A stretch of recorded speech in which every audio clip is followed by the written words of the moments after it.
How to block someone on Instagram. This tutorial shows you how to prevent someone from viewing your profile or contacting you on your Android device. First, open the Instagram app on your Android device. After that, go to the profile of the person you want to block. From there, tap on the three dots at the top right corner of their profile.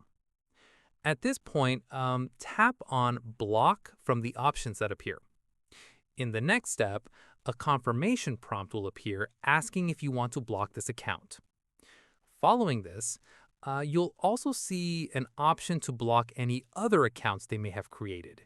Tap on that if you want to block all associated accounts as well. Finally, tap Block to confirm, and they will be immediately blocked from viewing your profile or sending you messages. And that's it. If this Instagram guide helped you block someone, give it a like, subscribe for more Instagram tutorials, and tap the bell icon for updates. See you in the next one.